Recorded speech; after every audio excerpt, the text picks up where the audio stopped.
The alarm on my wrist screamed before my eyes even opened. 3 days into the ceasefire, and already my body refused to believe the war was paused. I rolled off my bunk on the transport ship Meridian and grabbed my jacket before my mind caught up with my hands. Commander Daniel Hartley was already at my door. His face told me everything before he said a word. "Admiral Voss, we have a problem on Ashkar 9, he said. "The listening post we were sent to clear. Life signs inside, 6 of them." "Kryzal soldiers?" I asked, already moving toward the shuttle bay. "No, ma'am, juveniles. The system is calling them dependents. Young ones." I stopped walking for exactly 1 second. Just one. Then I kept moving, because a second was all I could afford. The shuttle ride down to Ashkar 9 took 11 minutes, and every one of them felt like an hour. The moon was a broken thing, gray and cracked, scarred from 18 months of a war that neither side had won and neither side had wanted to admit was unwinnable. The listening post below us had taken a direct hit 3 weeks earlier, before the ceasefire was even a rumor. Most of it was rubble now, but the scanners were clear. Something was alive down there. "Life signs are weakening," said Lieutenant Grace Sutton from the pilot seat. "Whatever they are, they don't have much time." I looked at the readout. Small heat signatures, clustered together in what used to be the post's lower level. 6 of them, barely flickering, like candles about to go out in the wind. "Take us down," I said. Hartley grabbed my arm before I reached the hatch. "Admiral, this is enemy territory.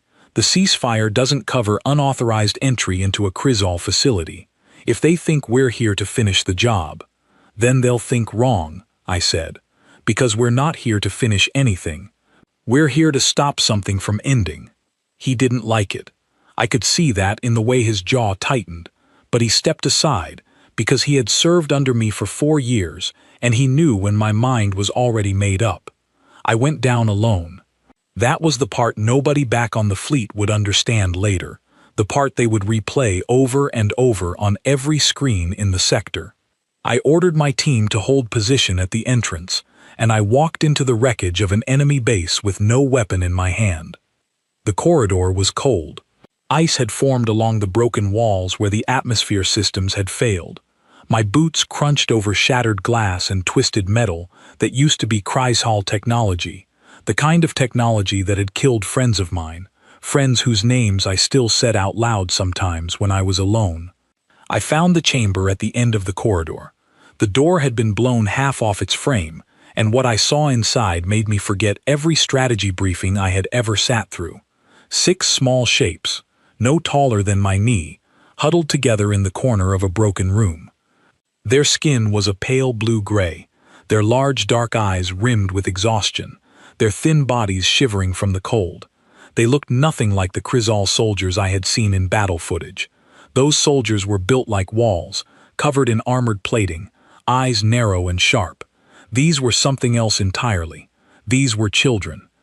One of them made a sound, not a growl, not a threat, a whimper, the universal sound of something small and afraid. I knelt down slowly, my hands open and empty. My translator picked up nothing coherent from them, only distress calls too young and too broken to form real words. I checked my pack. I had emergency rations meant for human physiology, but I also had a container of neutral protein paste, the kind we carried for first contact situations where we didn't know what a species could safely eat. It wasn't much. It might not even work for them, but it was something.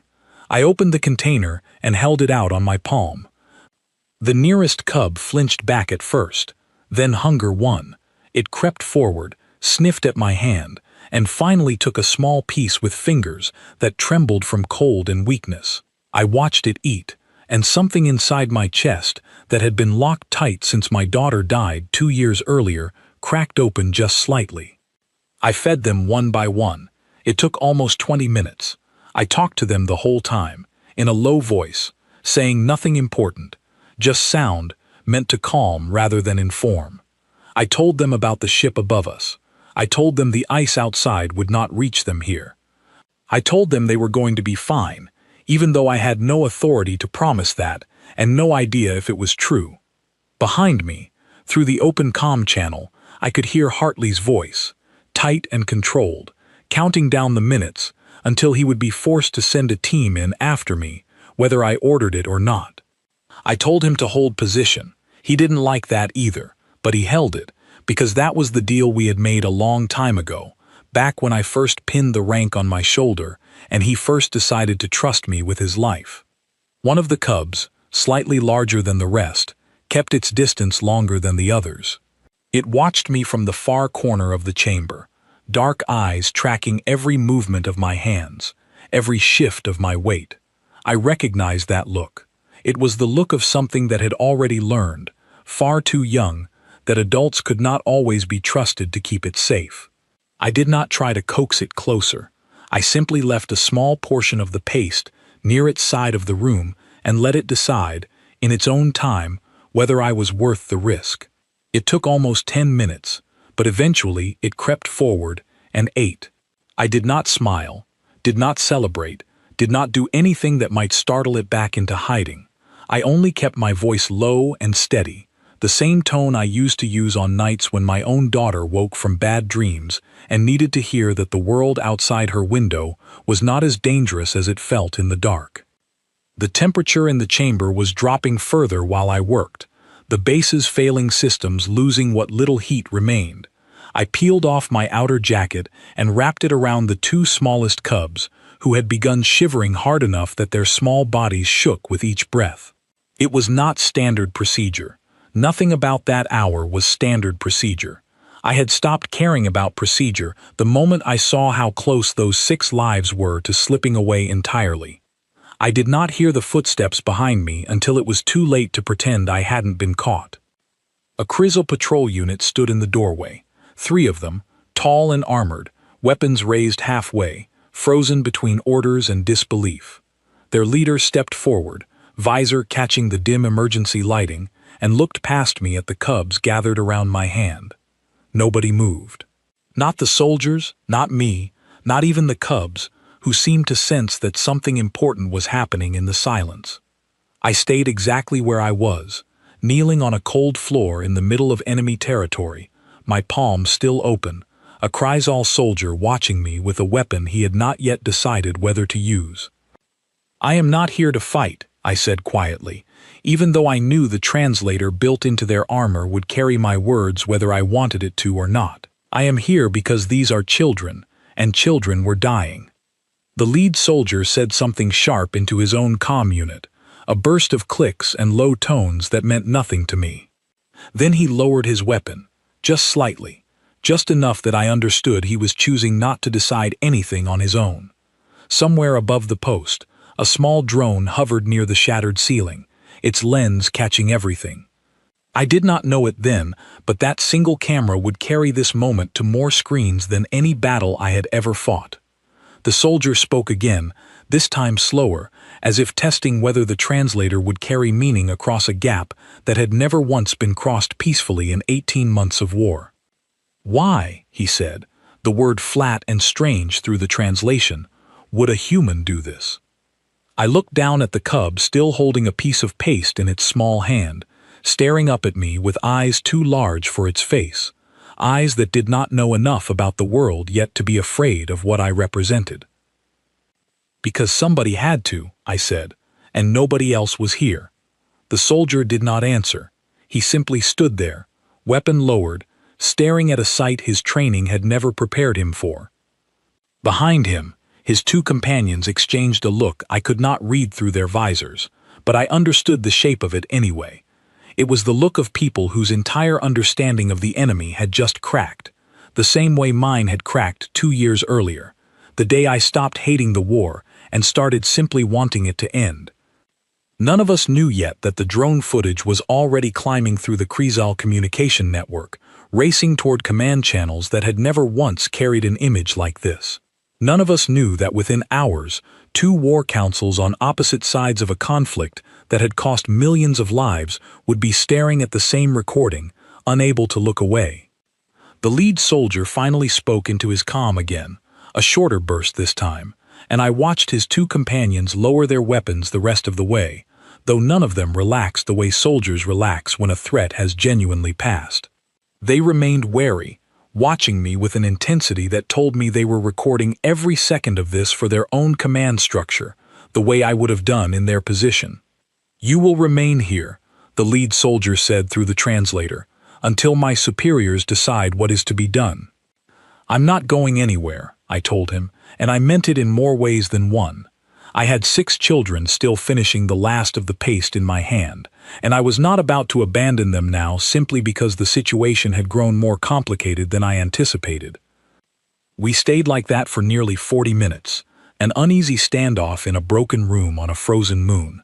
3 armed Kreisal soldiers watching a human admiral feed 6 of their own children, none of us quite certain what came next. Hartley's voice crackled in my ear twice more, requesting updates, and twice more I told him to hold, though I could hear the strain building in his tone with each exchange. Eventually, a Kreisal medical team arrived, summoned by the patrol's report, and I stepped back to let them work, watching carefully to make sure the cubs were handled gently. They were. Whatever else I did not understand about the Dominion, I understood in that moment that they cared for their young the same way we cared for ours, fiercely and without hesitation once the danger was recognized.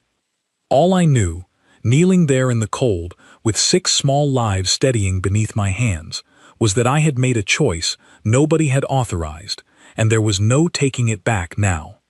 And somewhere above the wreckage, that small recording drone continued transmitting everything it had captured, carrying the moment far beyond anything I could have controlled even if I had wanted to. The recall order reached me before my shuttle even docked with the Meridian.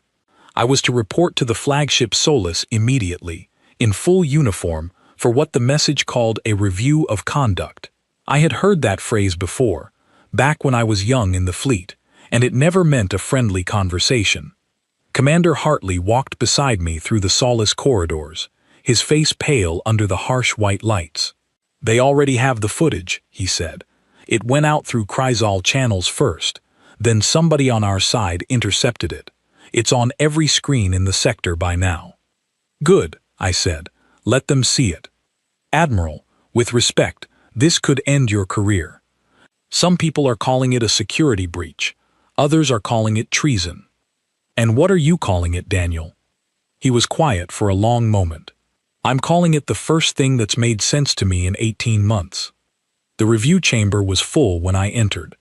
12 officers sat along the curved table, led by Fleet Admiral Peter Whitfield, a man I had served under for a decade and respected more than almost anyone in the service. His face gave away nothing as I took my position at the center of the room, standing at attention while the recording from Ashkar 9 played on the large screen behind him. I watched myself kneel in that broken chamber, watched my own hand feed a starving Kreisal cub while enemy soldiers stood in the doorway with weapons half raised. Watching it from the outside was strange.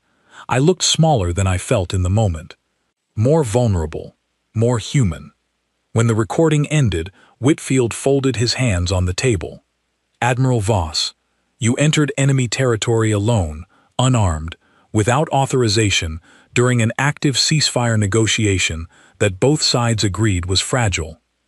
You made contact with Kreisal forces without a translator team, without backup, and without clearance from this council. Explain yourself." "I found 6 Kreisal juveniles dying of starvation and exposure," I said. "Their caretakers were dead. Their life support was failing. I had less than an hour to act before all 6 of them would have died. I made the decision a commanding officer is trained to make when there is no time to wait for permission." "They are the enemy," said Commander Laura Bennett, seated near the end of the table, her voice sharp. "Every Kreisal soldier we have lost, every colony they have burned, and you chose to save the next generation of the force that did it." "They were not soldiers," I said, keeping my voice level even as something hot rose in my chest. "They were children. If this council believes children are legitimate targets simply because of the species they were born into, then I would like that stated clearly, on the record, so history can judge us for it." Nobody answered that. The silence stretched long enough that I could hear the hum of the ship's systems beneath the floor. Whitfield leaned forward. The Kryjal Dominion has requested a formal explanation. They believe this may be a trick, a piece of psychological manipulation meant to weaken their resolve before we resume hostilities. Do you understand how this looks to them, Admiral? I understand exactly how it looks, I said. It looks like the truth. Because it is the truth. I did not calculate an angle. I did not consult a strategist. I saw children dying and I stopped it. If the Dominion cannot believe that a person can do the right thing without a hidden motive, then that tells me something about how deep this war has cut into both of our people. Commander Bennett was not finished. She rose halfway from her seat, her hands pressed flat against the table. Admiral, do you understand what you have handed to every officer in the Dominion Command who wants a reason to stall these peace talks indefinitely? You have given them proof that our forces can be manipulated by a single image. What happens the next time a Kryjal unit stages a similar scene, knowing our fleet will hesitate rather than risk another moment like this one? If a scene has to be staged for someone to care about a dying child, I said, then perhaps the problem is not my judgment, Commander. Perhaps the problem is how easily this council has learned to stop caring at all, staged or otherwise. That landed harder than I intended, and I watched several officers along the table shift uncomfortably, unwilling to meet my eyes. Whitfield raised a hand before the exchange could sharpen further. This council is not here to debate philosophy, he said. We are here to determine whether Admiral Voss's actions constitute a breach serious enough to warrant formal discipline, and how this fleet should respond to the Dominion's expected inquiry. Formal discipline for saving lives, I said quietly. I would like that phrase recorded exactly as I said it, for whatever record this council intends to keep. A younger officer near the back, Ensign Oliver Bates, spoke up hesitantly. Sir, if I may, the public reaction on the civilian networks has been significant. People are calling her the Admiral of Ashkar 9. There are already artists making images of the moment. Some of the veteran support groups are saying it's the first hopeful thing they've seen since the war started. Whitfield's expression flickered, just slightly at that. He looked at me for a long moment, and I saw something behind his eyes that wasn't quite anger anymore. You put this council in an impossible position, Elena, he said, dropping the formality for just a breath. The Dominion War Council is meeting in 6 hours to decide how to respond. If they decide this was some kind of provocation, the ceasefire could collapse by morning. Then send me to speak with them, I said. Let me explain it myself, face to face, instead of letting a recording speak for me. That is not how negotiations work, said Bennett. You are not a diplomat. No, I agreed. I am a soldier who is tired of watching soldiers die for reasons that stopped making sense a long time ago. Maybe that makes me exactly the wrong person to send, or maybe it makes me the only person who can say something true enough for them to believe. Whitfield was silent for a long time. Then he stood, and the rest of the room stood with him out of habit more than respect. This council will reconvene in 3 hours, he said. Until then, Admiral Voss is confined to quarters pending further review. As the officers filed out, Hartley lingered behind, waiting until the room had mostly emptied before speaking quietly. For what it's worth, he said, I think you did the right thing. It doesn't matter what I think anymore, I said. It matters what they think, on both sides. Confined to my quarters, I spent the next hour replaying the hearing in my mind, wondering if I had said too much, or not enough, or whether any of it would matter once the Dominion Council reached its own conclusions. My quarters aboard the Solace were small, functional, nothing like the spacious command suite I had once been offered on my first flagship years earlier, back before the war had taught the fleet to economize on everything, including comfort for its senior officers. I thought about my daughter, the way I always did in quiet moments I could not fill with work. Her name was Charlotte, and she had wanted to be a marine biologist, of all things fascinated by creatures that lived in Earth's deepest oceans, places even the fleet's advanced scanners struggled to fully map. She used to tell me, half joking, that the ocean was humanity's last true unknown, more mysterious in some ways than the space we had already conquered. I wondered sometimes what she would have thought of the Kreesal, of a war fought across the stars against a people we barely understood, of 6 small children whose only crime was being born on the wrong side of a mistake 2 governments made before either of them could speak. A knock interrupted my thoughts. It was Ensign Bates, the young officer who had spoken up during the hearing, standing nervously in my doorway with a data pad in his hand. "Admiral, I'm not supposed to be here," he said quickly, "but I thought you should see this before the council reconvenes." He showed me the pad. Civilian networks across 3 colony worlds had picked up the footage independently, and public reaction was overwhelming. Message boards and open channels filled with ordinary people expressing something the war had nearly starved out of existence: hope. Veterans groups. Parents who had lost children in the fighting. Even a few Kreesal civilian channels, intercepted and translated by curious analysts, showing similar reactions on the other side of the conflict. "They're calling it the first good news either side has had in 18 months, Bates said. "I thought Fleet Admiral Whitfield should know that before he decides anything. I thought you should know it too." "Thank you, Ensign," I said. "That took courage, coming here." "With respect, Admiral," he said, "what you did on that moon took a lot more." Light years away, in a location no human star chart properly mapped, the Kreesal War Council was gathering in a chamber built from black stone and cold light. First Speaker Thal Korik stood before his own leadership, watching the same recording I had just watched, except through very different eyes. Korik had lost his younger sibling in the 2nd year of the war, killed during a human strike on a supply convoy, that history would later record as a tragic accident, and that Korik privately still questioned. He had built the last 18 months of his life around the belief that humans were capable of exactly 2 things: violence and deception, sometimes both at once, wrapped in language meant to sound gentle. The recording did not fit that belief. He watched it 3 times before he spoke. "This is a trick," said War Marshal Charles Pemberton's counterpart, a heavy-set Kreisal officer named Van Dorish, his voice thick with suspicion. "They know we recovered the footage. This is designed to make us hesitate before the ceasefire talks resume. Sympathy as a weapon." "If it is a trick," Korik said slowly, "it is a strange one. A trick requires an audience prepared to believe it. Our people do not believe human kindness exists.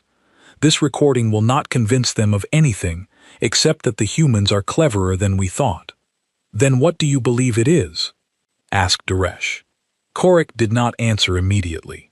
He replayed the final seconds of the footage, the moment where the human admiral knelt on a cold floor and spoke words that the translator carried imperfectly but clearly enough. "Because somebody had to, and nobody else was here." "I believe," Korik said finally, "that I do not know what it is, and that troubles me more than if I were certain it was a lie." A junior officer, named Sela Tavrin, seated near the edge of the chamber, spoke up cautiously, her voice barely above a whisper, in a room full of senior leadership. "First Speaker, if I may, my own creche unit was nearly lost during the assault on the eastern colonies. I remember what it felt like, waiting for help that might not come in time. If a human had done for my unit what this admiral did on Ashkar 9, I do not think I would have cared what flag she served."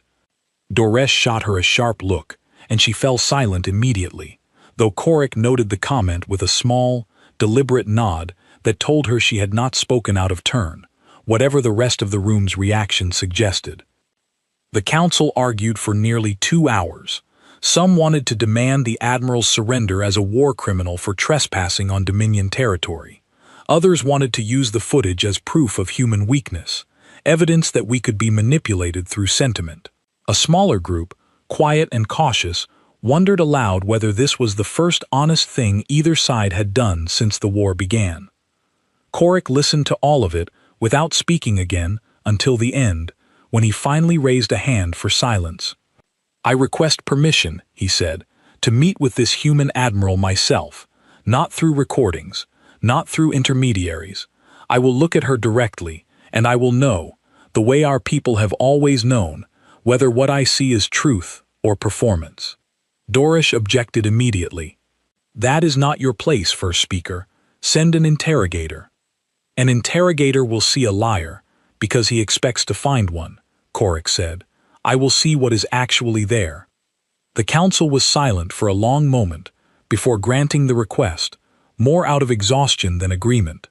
Word was sent through the neutral relay station orbiting the border, the same station where human and Kryzal diplomats had failed to make real progress for 6 months. Back on the Solus, I received the message less than an hour after my confinement began. Fleet Admiral Whitfield delivered it himself, standing in the doorway of my quarters with an expression I had never seen him wear before, something between disbelief and cautious hope. The Kryzal First Speaker has requested a private meeting with you, he said. No cameras, no guards beyond standard security, just the two of you. When? I asked. Tomorrow, at the Halden relay station. He paused. Elena, I don't know what you started on that moon, but it's bigger than either of us now. I looked past him, out the small window of my quarters, toward the dark stretch of space that had swallowed so many good people over the last 18 months. Somewhere out there, a man named Korik was preparing to look me in the eyes and decide whether he believed I was capable of mercy. I intended to make sure he did. The Halden relay station hung in the black between two dying stars, a piece of neutral ground built decades earlier for exactly this kind of impossible meeting, back when the architects still believed diplomacy might prevent the war rather than end it. I had never set foot on it before. Walking through its curved corridors, I felt the weight of every failed negotiation that had happened there before me. Commander Hartley walked at my side until we reached the meeting chamber doors, where station security informed him, politely but firmly, that only I would be permitted inside. I don't like this, he said. You don't have to like it, I said. You just have to trust that I know what I'm doing. Do you? I didn't have a good answer for that, so I gave him the only honest one I had. I know what I'm not doing. I'm not walking in there to negotiate a surrender or beg for anything. I'm walking in there to be seen, that's all. He nodded slowly, stepped back, and let the doors close between us. The chamber inside was simple, round, with a single table at its center and windows along the curved wall that looked out onto open space. Thal Korik was already there when I entered, standing near the window with his back to the door, tall even by Kryzal standards, his pale gray skin marked with the ceremonial lines that I would later learn denoted rank among his people, the way rows of medals denoted mine. He turned when he heard me enter. Up close, without the armor and weapons of the patrol unit on Ashkar 9, he looked less like the monster the war propaganda on both sides had built, and more like what he actually was, a person carrying an exhaustion that mirrored my own. Admiral Voss, he said, the translator device on his collar, rendering his words in careful, measured English. First Speaker Korik, I said, thank you for agreeing to this. I did not agree to a pleasant conversation, he said. I agreed to see the truth for myself. That's fair, I said. Ask me anything. He studied me for a long moment before speaking again. Why did you feed them? I already answered that question once, I said. For the recording. I did not ask the recording, Korik said. I am asking you. Look at me and answer it again. I met his eyes, dark and unreadable, in a way human eyes rarely were, and I gave him the truth I had not fully given anyone yet, not even myself. 2 years ago, I said, I lost my daughter. She was 11 years old. She was killed during a Dominion strike on a colony transport that was supposed to be outside the conflict zone. I have spent every day since then hating your people for that. I built an entire career out of that hatred, if I'm honest. I became very good at fighting this war, because some part of me wanted it to hurt as much as I was hurting. Korik's posture shifted slightly, something in his shoulders tightening, though I could not read whether it was anger or recognition. When I found those cubs on Ashkar 9, I continued, starving, alone, dying in the wreckage of a base my own fleet helped destroy, I had a choice. I could let my hatred decide what happened next, or I could remember what it felt like to lose a child and refuse to let it happen to someone else, even someone who belonged to the people I blamed. I chose the second thing, not because I calculated an advantage, because I couldn't live with myself if I chose the first. The chamber was silent except for the low hum of the station's life support systems. Korik walked slowly to the table and lowered himself into the seat across from me, a gesture that felt, even without understanding Kryzal customs, like something significant. "I lost a sibling," he said quietly, 2 years ago as well, during what your fleet records call an accidental strike on a supply convoy. I do not believe it was an accident. I have spent 2 years certain of that. I don't know the details of that strike, I said honestly. I won't pretend to, but I know that war makes accidents out of things that should never have happened, and it makes intentional acts out of things that never should have been ordered. I've seen both. I've probably been responsible for both, somewhere along the way, without ever being told the full truth of it. Korik was quiet for a long time, his hands folded on the table between us. "Our people have a saying," he said finally. "A wound given in anger heals faster than a wound given by mistake, because at least anger admits what it has done. Mistakes hide behind excuses forever." "I don't have an excuse for my daughter's death," I said. "I have grief. That's different." "Yes," Korik said, "it is." We sat in silence after that, neither of us rushing to fill the space, and I found something strange happening inside me. For the first time in 2 years, sitting across from a man whose people I had every reason to despise, I did not feel the familiar tightness of rage climbing up my throat. I felt something closer to recognition. He was carrying the same weight I was. He had simply been carrying it in a different direction. "Why did your council send you here alone?" I asked, instead of sending an interrogator, as I'm sure some of them wanted. "Because an interrogator looks for lies," Korik said. "I did not want to look for a lie. I wanted to look for the truth, whatever shape it took. My people have grown very skilled at proving the humans are monsters. We needed proof of that skill less than we needed proof of something else." "And what did you find?" I asked. Korik studied me for a long moment before answering. "I found a person who is as tired of this war as I am. That is not nothing, Admiral. That may be the most dangerous thing either of our councils has heard in 18 months. "Dangerous how?" "Because a tired soldier can still be ordered to fight," he said. "But a soldier who has stopped believing the fight is necessary becomes something else, something councils cannot easily control." I leaned back slightly, considering that. "Is that what you are now, something your council cannot control?" "I do not know yet," Korik admitted. "I only know that I watched a human kneel on a cold floor and feed enemy children with her own hands, expecting nothing in return, and I could not find the deception my training told me must be there.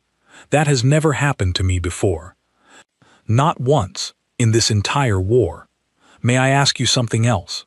I said, "before we move to anything practical." Korik gestured for me to continue. "Do you know how this war actually started?" I asked.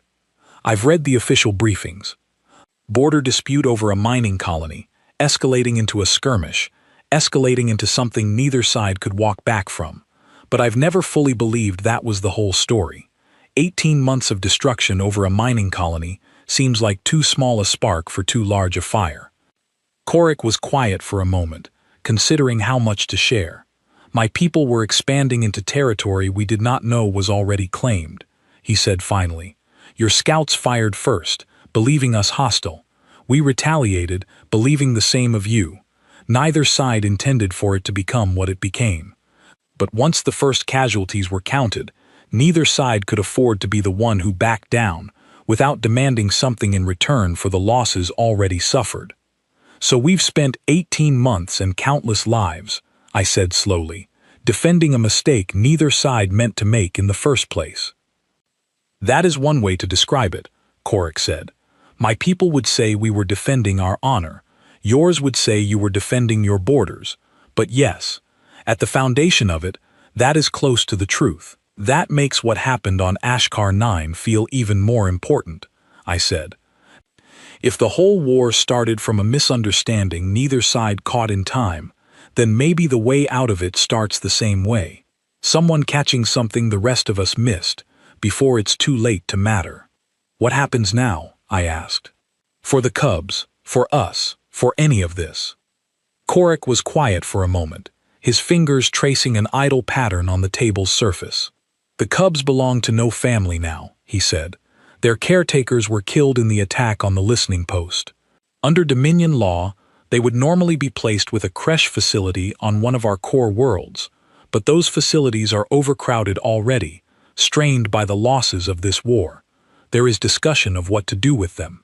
They should stay somewhere safe, I said, somewhere warm, somewhere with enough people to care for them properly. You sound as though you have an opinion on where that should be, Korik said, something almost like amusement in his tone. I have an opinion that this war has already taken enough from children on both sides, I said. I don't care whose flag flies over the place that takes care of them, as long as somebody does it properly. Korik considered that for a long moment. There is a possibility, he said slowly, that has not yet been proposed to either council. A neutral facility, built on ground that belongs to neither side. Staffed by both. It has never been done in the history of the Dominion's contact with other species. It would require trust that neither of our peoples currently possess. Then maybe it's time somebody started building that trust, I said. Somebody has to be first. It might as well be a broken listening post on a frozen moon that neither side particularly wants anymore. Korik walked back to the table and sat again, folding his hands the way he had before, though something in his posture had eased slightly since the start of our conversation. You realize what you are asking of me. If I bring this proposal to my council and it fails, I will be seen as naive at best, compromised at worst. There are members of the Dominion leadership who already question my judgment because of how I have spoken about this war in private conversations they were never meant to overhear. I'm not in a position to promise you it will go smoothly, I said. My own council already thinks I've lost perspective. Whitfield gave me a chance to explain myself, but even he looked at me today like he wasn't sure he recognized the officer standing in front of him. Then we are both risking something neither of us can fully calculate, Korik said. Most good decisions feel like that, I said. The ones that don't cost anything usually aren't worth making. Korik studied me for a long moment, something considering behind his dark eyes. You speak as though this is not the first difficult decision you have made against the advice of those around you. It isn't, I said. It's just the first one that got recorded. Korik looked at me for a long moment, something shifting behind his dark eyes. You are proposing this seriously. I am, I said. I don't have the authority to make it happen alone. Neither do you. But if we both walk into our councils and say the same thing, together, it becomes harder for either side to dismiss it as manipulation. My council will call this weakness, Korik said. Mine will call it insubordination, I said. We'll both survive worse names than that if it means 6 children get to grow up somewhere safe instead of becoming the next generation raised to hate each other before they even understand why. Korik rose from the table and walked back to the window, looking out at the dark stretch of space between the 2 dying stars.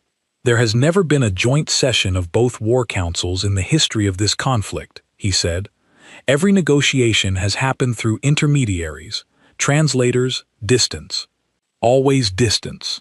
Maybe that's part of the problem, I said, joining him at the window. It's easy to keep hating someone you've never had to look at directly. You are asking me to request something my council has never granted anyone, Korik said. A joint session, both leaderships in the same room, without the buffer of distance they have relied on since the war began.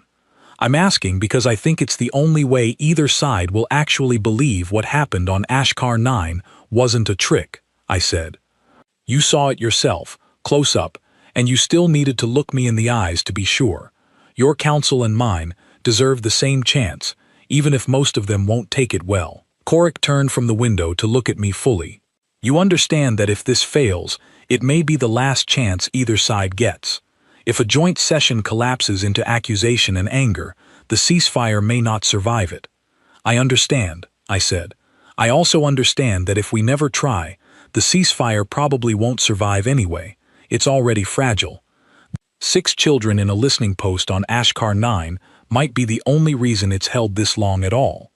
Korik was silent for a long moment, and I watched something settle in his expression, a decision forming behind eyes that had spent 2 years trained to see only the enemy in every human face. I will bring this to my council, he said finally. I cannot promise they will listen, but I will not pretend I did not come here today and find something I did not expect to find. That's all I'm asking, I said. He extended a hand toward me then, a gesture I later learned was not native to Kreisal culture at all, something he must have studied from human records in preparation for this meeting, a small effort to meet me halfway in a language neither of us had been raised speaking. Before I left the chamber, Korik stopped me at the door, his hand not quite touching my shoulder, hovering there as though he had not decided whether the gesture belonged to our two cultures equally. Admiral, he said, when you return to your fleet, they will ask you what I said, what I promised, what concessions I offered. They will want a report they can measure and file away. I know, I said. Tell them the truth, he said. Tell them I offered nothing except my word that I would try.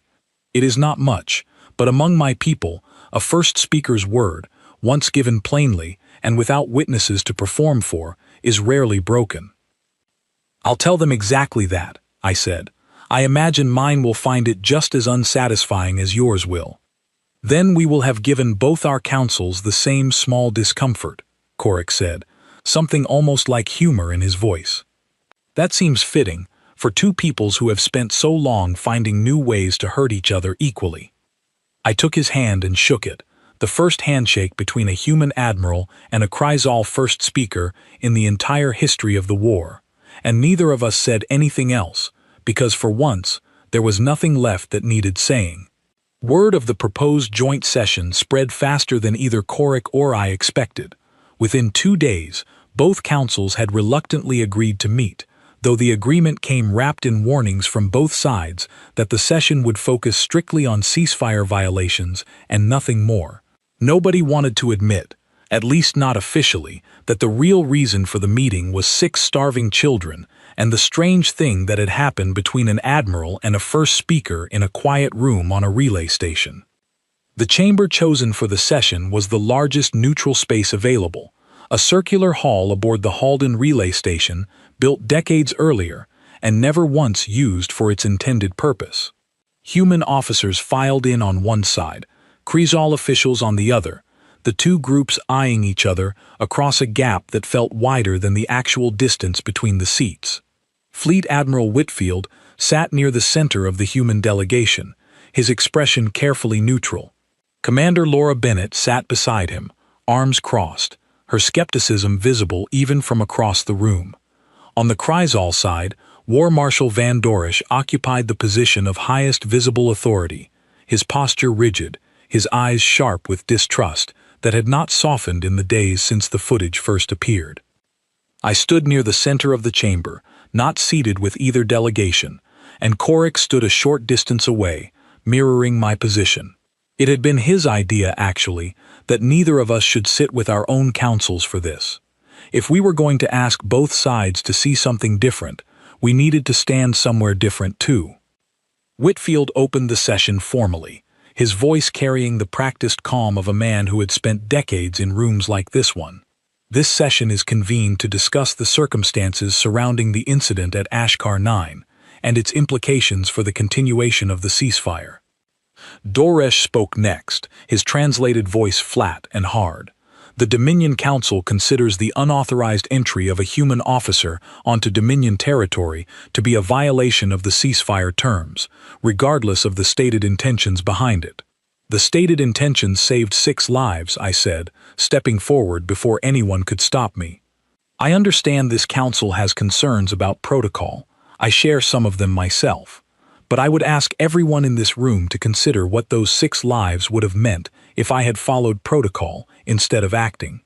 Sentiment is not a substitute for security, Bennett said sharply. You cannot build policy around a single emotional moment, Admiral, however it played out on camera. I'm not asking anyone to build policy around emotion, I said. I'm asking this council to look honestly at what has actually happened over the last 18 months. We have both lost more than either side can properly count. Soldiers, colonists, children who were never anywhere near a battlefield but died anyway, because war does not stay confined to the places we plan for it. I found 6 children who survived that, barely, and I made a choice to keep them alive. I would make that same choice again, in front of every person in this room, without hesitation. The chamber was quiet for a moment. Then Doresh spoke again, his voice low and controlled but carrying an edge I recognized, the edge of someone defending a wound they had never let heal. You speak easily of children, Admiral. Where was this concern when human forces struck the supply convoy that killed First Speaker Korik's own sibling? The room shifted at that, human officers exchanging uneasy glances, aware that the conversation had just moved into territory far more dangerous than diplomatic language usually allowed. I did not look away from Doresh. I was not the officer who ordered that strike, I said. I do not know all the details of what happened, and I will not pretend I do, but I know this. If that strike was a mistake, it deserves an honest accounting, not silence. And if it was intentional, it deserves the same. Pretending it never happened does not honor First Speaker Korik's loss. It only buries it under more silence, the same silence that has let this war continue long after both sides stopped remembering why they were still fighting it. Korik stepped forward then, and the chamber's attention shifted entirely to him. For a long moment he said nothing, simply looking at the gathered officials on both sides, human and Chrysaor alike. I have spent 2 years believing my sibling's death was intentional, he said finally. I have built much of my anger around that belief. I still do not know the full truth of it, but I have learned something else in the last few days that I did not expect to learn. I have learned that anger, however justified, does not bring back what was lost. It only ensures more is lost afterward. Doresh's expression hardened. First Speaker, you cannot stand before this council and suggest we simply forgive what has been done to us. I am not suggesting forgiveness, Korik said. I am suggesting we stop pretending the other side is incapable of anything except cruelty, because I have seen proof otherwise, and I suspect many of you have seen small proofs of it as well, in moments you did not report because they did not fit the story we have all been telling ourselves. A long silence followed. I watched several officers on both sides shift in their seats, uncomfortable in a way that told me Korik's words had landed somewhere true. 6 children are alive today because a human admiral chose mercy over procedure, Korik continued. I did not believe such a choice was possible from a human until I saw it with my own eyes. I traveled to meet her, expecting to find deception. I found none. That is not a small thing, War Marshal. That is the first evidence in 18 months that this war might actually be capable of ending in something other than the total destruction of one side or the other. And what would you propose instead? Doresh asked, his voice quieter now, some of its earlier sharpness fading into something more uncertain. A neutral facility, Korik said, built on Ashkar 9, where those 6 children can be raised safely, staffed by both our peoples, not as a political statement, not as propaganda for either side, simply as proof that we are capable of building something together instead of only destroying things apart. The chamber erupted into quiet, overlapping conversation, officers on both sides turning to their neighbors, some in obvious disagreement, others visibly considering the idea for the first time. Whitfield raised a hand for order, and slowly the noise settled. This is an unprecedented proposal, Whitfield said carefully. Joint infrastructure between human and Chrysaor forces has never been attempted, even during the brief periods of relative calm earlier in this war. Then perhaps it is time we attempted it, I said. Every negotiation before this one has been built on distance, on distrust, on assuming the worst about each other, because assuming the worst felt safer than being wrong. I am asking this council, both councils, to consider that being wrong about hatred might be the best mistake either side has made in this entire war. An older Chrysal official, a quiet man named Orath Bellin, who had said nothing throughout the entire session until now, finally rose from his seat near the back of the Dominion delegation. "I have served on this council since before this war began," he said, his translated voice slow and deliberate. "I have watched us authorize strike after strike, each one justified by the last, until none of us could clearly remember which side struck first or why it mattered anymore. I do not know if this proposal will succeed, but I know that everything else we have tried has only produced more names for the memorial walls on both our worlds. I would rather fail at something new than continue succeeding at something that has cost us this much." His words settled over the chamber, and I watched several officers on both sides look toward him with something like surprise, as though they had forgotten a voice like that still existed within either leadership. Bennett shook her head slowly, though her earlier sharpness had softened into something more thoughtful. "You're asking us to trust an enemy that has spent 18 months trying to destroy us. I'm asking you to trust 6 children who have never fought in this war and never asked to be born into it," I said. "The rest of us can keep arguing about who started what and who deserves blame for how far it went. But those children didn't start anything. They don't deserve to inherit a hatred they had no part in creating." Duresh was quiet for a long moment, his gaze moving between Korik and myself, weighing something none of us could see clearly from the outside. Finally he spoke, his voice measured and slow. "The Dominion Council will not commit to peace today," he said. "That would be premature and dangerous, and I suspect many in this room would not survive politically if we tried to claim otherwise to our own people." My chest tightened at that, certain the proposal was about to be dismissed entirely. But Duresh continued before I could respond. "However," he said, "the Dominion Council will authorize a joint facility on Ashkar 9, on a trial basis, staffed by both our peoples, for the care of the 6 juveniles recovered there. This is not peace. This is a single small agreement, nothing more." "It's a start," I said quietly. Whitfield looked toward the human delegation, gauging the room, then nodded slowly. "The Terran fleet will authorize the same, on the same trial basis.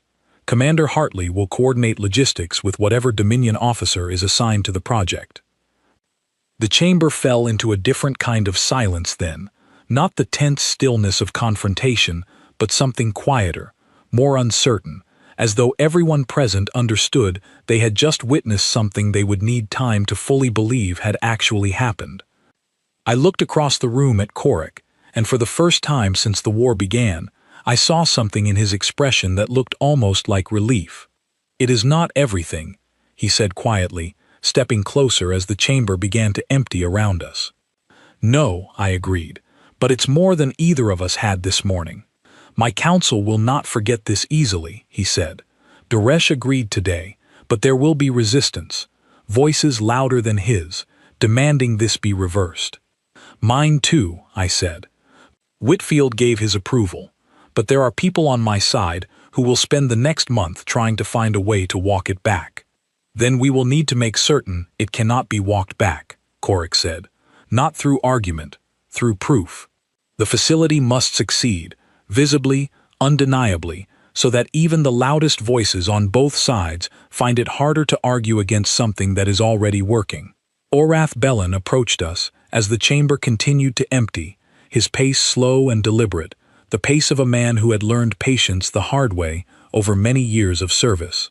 "First speaker," he said, nodding to Korik before turning to me. "Admiral, I do not know if history will remember this session kindly, but I suspect it will remember it as the day this war stopped feeling permanent." "I hope you're right," I said. "So do I," Bellin said. "I have buried too many young officers under the belief that this conflict could only end one way. It is a strange relief, at my age, to consider that I might have been wrong about that." He walked away before either of us could respond, disappearing into the thinning crowd of officials still processing what had just happened. Korik watched him go with an expression I could not fully read. "He rarely speaks in council sessions," Korik said quietly. "When he does, my people tend to listen more closely than they admit. Then maybe his words will carry further than either of ours," I said. "Then we'd better make sure it works," I said.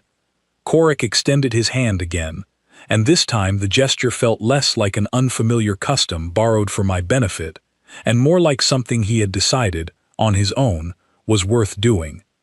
I shook it, and around us, the chamber that had frozen in stunned silence only minutes earlier slowly began to move again, officers from both sides filing out with expressions that ranged from disbelief to cautious hope, none of them quite able to explain what they had just watched happen, only certain that it had happened and that nothing about the war would look quite the same again. 6 months passed before I returned to Ashkar 9, and in that time the moon had changed almost beyond recognition. What used to be a broken listening post, half buried in ice and rubble, had become something neither human nor Kryzal architecture entirely resembled on its own, a blend of both, built by engineers from two peoples who were still learning how to work side by side without flinching at every unfamiliar gesture. The trial period Doresh had authorized in that tense chamber had not gone smoothly, not at first.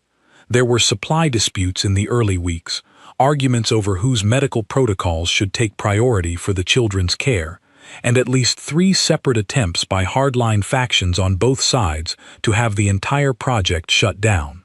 I spent more hours than I could count on secure channels, defending the facility to officers who had once been my closest allies and who now looked at me as though I had lost my grip on reality.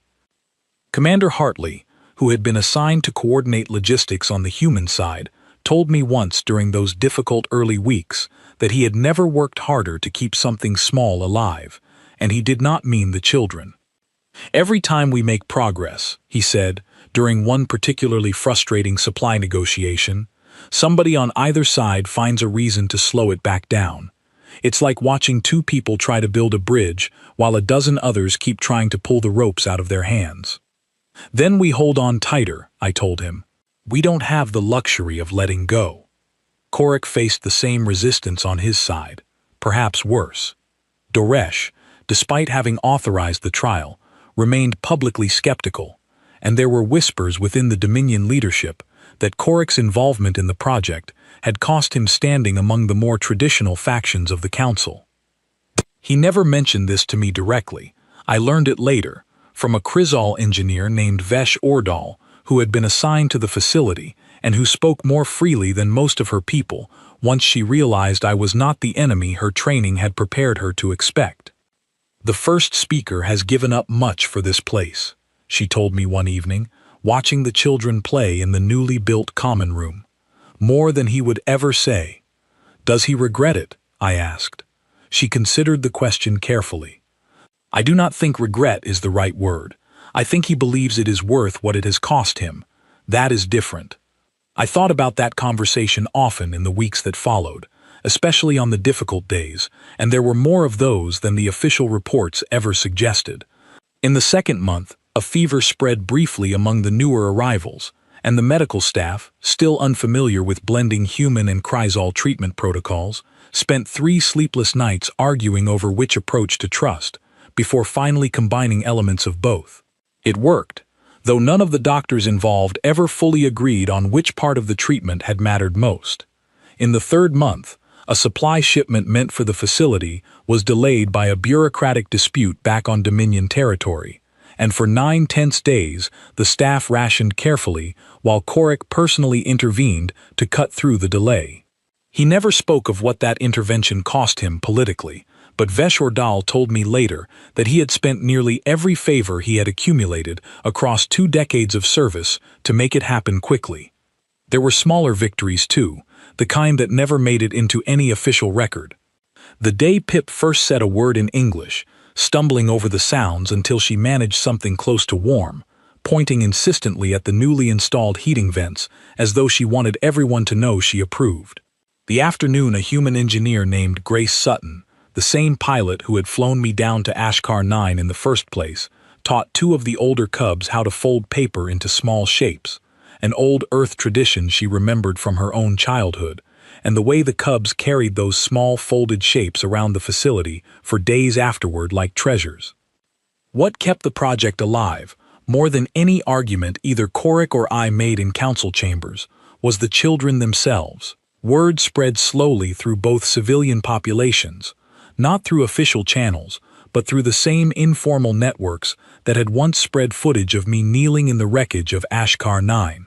People on both sides began sending messages to the facility, small gifts, handwritten notes, simple expressions of hope from ordinary citizens who had grown exhausted by a war with no visible end and who had found, in 6 small children being raised by former enemies, the first sign that an end might actually be possible. Hartley visited the facility twice during those early months, and each time I watched him grow a little less guarded around the Chrysal staff, a little more willing to sit down and share a meal with people he had once been trained to see only as targets on a tactical display. He told me once, quietly, over one of those shared meals, that he had lost a cousin in the 2nd year of the war, and that he had spent a long time believing he would never feel anything but hatred toward the people responsible. "I still feel it sometimes," he admitted, "but it doesn't sit in the same place it used to. It's smaller now, quieter." "That's more than most people manage," I told him. "Maybe," he said, "or maybe it just took the right kind of proof to make room for something else." By the 4th month, the facility had grown from a single repaired chamber into a proper installation, staffed by 12 humans and 15 Chrysal, caring not only for the original 6 cubs, but for 3 additional children, 2 human and 1 Chrysal, orphaned separately by the war and brought here because their families believed, correctly, that this strange joint facility offered something safer than anywhere else available to them. I stood now in the common room, watching sunlight filter through windows that had not existed 6 months earlier, watching the 6 cubs I had once fed by hand in a cold, broken chamber, now running across a warm floor, laughing in a language of sound that needed no translator to understand. They had grown noticeably, their earlier thinness replaced by the healthy weight of children properly cared for, their fear of humans replaced by something closer to comfortable familiarity. One of them, the smallest of the original 6, a cub the staff had taken to calling Pip because her actual Chrysal name was difficult for human tongues to pronounce, ran across the room and wrapped her small arms around my leg the moment she saw me enter. "She has been waiting for you," said a voice behind me, and I turned to find Korik standing in the doorway, watching the scene with an expression I had rarely seen on him during our earliest meetings, something open and unguarded. "I didn't realize children could hold grudges about being kept waiting," I said, kneeling down to properly greet Pip, who chattered at me in rapid Chrysal that the facility's translators struggled to keep pace with. "She remembers the moon," Korik said, walking closer. "Not clearly, but something of it remains.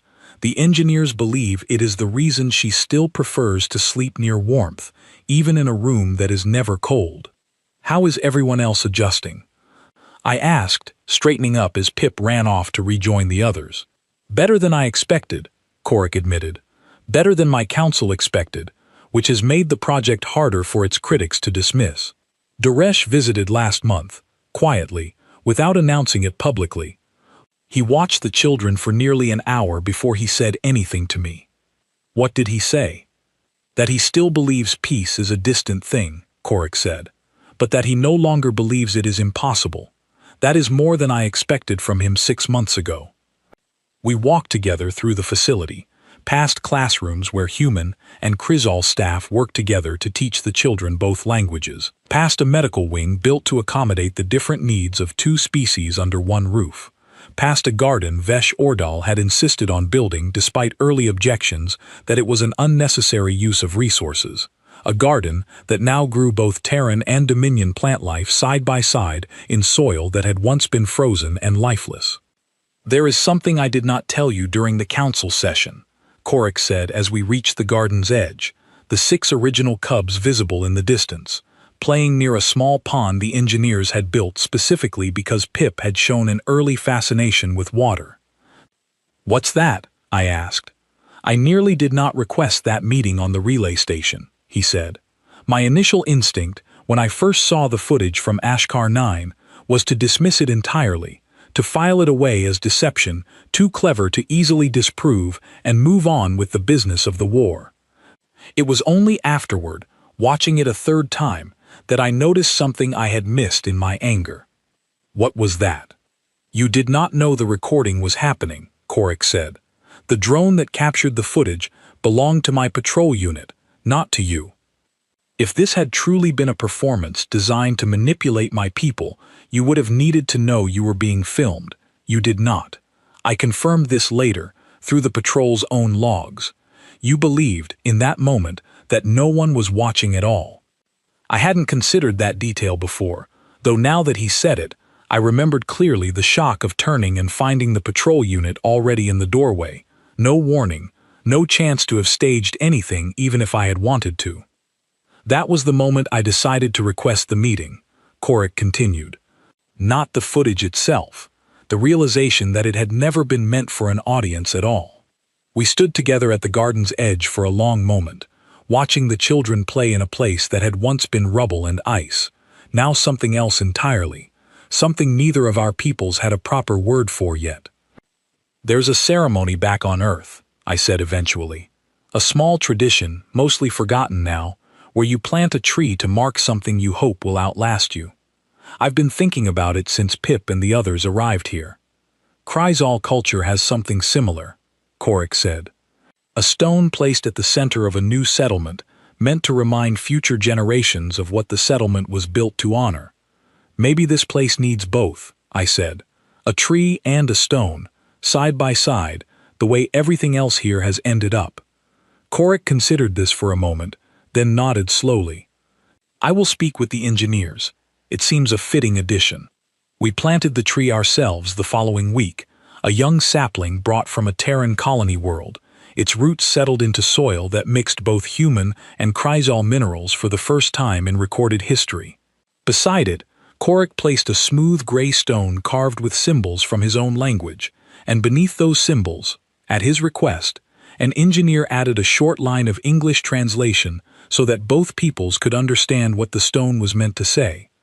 Built by those who chose to see each other clearly. The 6 original cubs gathered around the small ceremony, along with the 3 newer children and most of the facility's staff, human and Kryzal alike standing together in a garden that should not have existed according to 18 months of war logic, and yet did exist, growing quietly beneath a sky that no longer felt entirely hostile. I thought often, in the months that followed, about the moment the War Council had frozen, the exact second when officers on both sides had watched a recording of a single quiet choice and found themselves unable to look away. I understood now what that freeze had actually been. It was not shock at what I had done. It was recognition, buried deep beneath years of hardened distrust, of something both sides had almost forgotten they were still capable of wanting. Peace did not arrive all at once, and I never pretended it would. The war did not end because of 6 children and a garden built on a frozen moon. There were still battles fought in other sectors, still losses on both sides that no single facility could undo, still hardliners in both councils who worked quietly to see the entire project fail. But something had shifted, permanently, in the space between our 2 peoples, a small crack of possibility where before there had only been the certainty of endless conflict. Standing in that garden, watching Pip chase the others around the newly planted tree, while Korik looked on with an expression I had learned to recognize as something close to hope, I understood that I had not simply saved 6 lives on a broken moon 6 months earlier. I had shown both sides of an exhausted war something they desperately needed to see, whether they were ready for it or not. Later that evening, after most of the staff and children had gone in for the night, I found myself alone at the garden's edge with Korik, the sky above Ashkar 9 clearer than I had ever seen it during the war. Stars scattered across the darkness without the interruption of weapons fire or emergency alerts for the first time in longer than either of us cared to count. "Do you think it will hold?" I asked. "All of it. The facility, the ceasefire, whatever comes after." I do not know, Korik admitted. I have learned not to promise certainty about things this fragile. But I know that 6 months ago, I would not have believed I could stand here, in this place, beside a human, and feel anything close to peace. And yet here I am. Here we both are, I said. Perhaps that is enough for tonight, Korik said. Tomorrow will bring its own difficulties. It always has, since this war began. But tonight, the children are sleeping safely, the tree is growing, and the stone still says what we meant it to say. I looked back toward the facility's lights, warm and steady against the dark moon that had once nearly become a graveyard for 6 small lives, and I let myself, for just a moment, believe that Korik was right. Whitfield sent a message 2 days later, brief and formal as always, informing me that the trial period had been extended indefinitely, and that a second facility was already under discussion for a different contested moon further along the border. I read it twice before setting it aside, understanding that whatever came next, it would not be simple, and it would not be fast, and there would be setbacks neither Korik nor I could fully predict from where we stood. But I also understood something else, something I carried with me long after I left Ashkar 9, that final time to return to my fleet duties. That mercy was not weakness, that an enemy's child was still simply a child, and that peace, however distant it still remained, always had to begin with someone choosing, in a single unwatched moment, to be kind anyway.